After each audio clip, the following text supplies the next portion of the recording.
We did have something pop through here from Mr. Andy with Teflon Roofing. Allie, John, what's up? And to everyone else as well.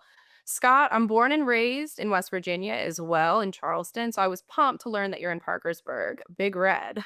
But hey, we're in a fairly rural area and we have a base repair charge of $299 just to come out and assess. Thankfully, we're super busy, 4 to 5 retail replacements per week during roofing season. And we have to have that base charge because we don't have a lot of time to come out and look at repairs during the season.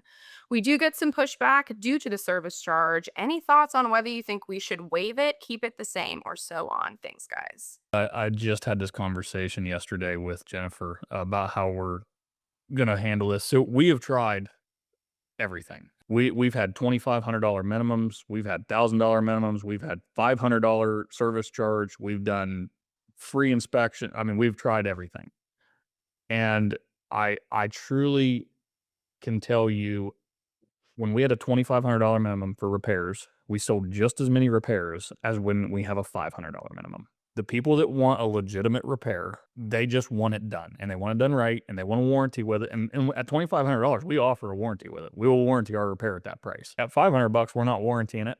That when we tried that model, the same people that, scoffed at $2,500 scoffed at $500 because they wanted a handyman for $70 to come out there and patch a couple shingles in. And that's fine. There's a place in the world for those guys and they can make great money doing it, make a great living for their family. When you're a legitimate business with overhead and advertising cost and all these different things and, payroll taxes and whatever, workers' comp, all that stuff adds up. You cannot work for that cheap. Even $300 for that is, in my opinion, if you probably do the math, unless you're doing it yourself, if you do the math, you're probably taking a loss on that. But at the end of the day, is there a place for it?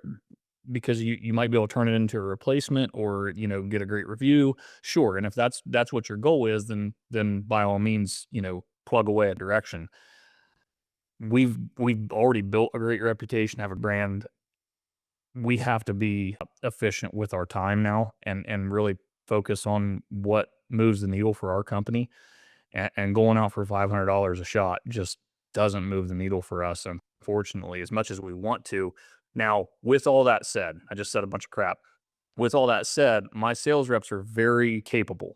So they get training. A lot of these guys were roofers at one time. They have I'm probably an outlier. Most guys like to hire sales type people for sales. I like hiring guys that were in the trade at some point. That I like that.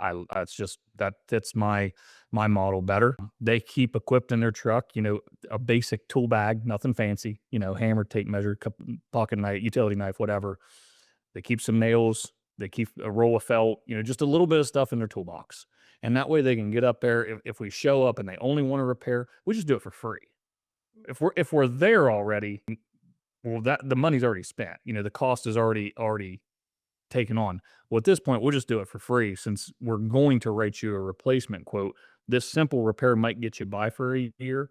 And to my point, almost every time we do that, within the year we sell that job as a full replacement. I mean, it's very, very highly likelihood we end up selling them a new roof in the short term. So yeah, if you want a legitimate repair and that's all you want, we're gonna go up to at least $1,000 minimum again. If not, if we just go out and we're just assessing your roof and it does need replaced, we'll make a free repair while we're there just to get you by for a little bit, but understand it needs replaced soon. So that's how we handle it. It's a good strategy. We've also gone through all the different options as well. We've gone through phases where we didn't even do repairs. Right now, we do charge for an inspection, like if you don't own the property or a real estate agent, something like that. But what I found is you definitely need to keep a high minimum. 300's not quite enough. I think you can get to 1,000 pretty easily, and it's better to offer like a variety of services with it. Not like, hey, I'll just do a shingle. It's like, no, we'll check your shingles, we'll seal your flashings, we can replace your pipe boots, clean your gutters, like kind of make it seem like a little bit more value for that $1,000. And then you offer like a coupon for a roof replacement with it. So maybe you give like a $500 roof replacement coupon. So they come back for you because that's kind of the big thing. But if you have someone calling you for $250 and they're saying no, like you probably don't want that customer anyways. So all I will say, Andy, is I mean, plumbers do it all the time. Like they don't go anywhere for free. Why should you?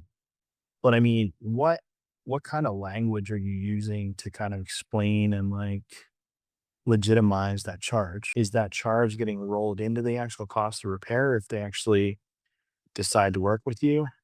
Are you offering ways to kind of offset that charge, like even for a full on repair into a roof replacement down the road? Like one thing that we do is like, hey, listen, I mean, this is going to get you by for X amount of time. This thing is going to need to be replaced. And whenever you guys do replace it, please give us a shout, give us a stab at the job, right? What I can do to kind of make this a little bit more worth your while is I can credit back the actual labor cost of this repair that we did here today.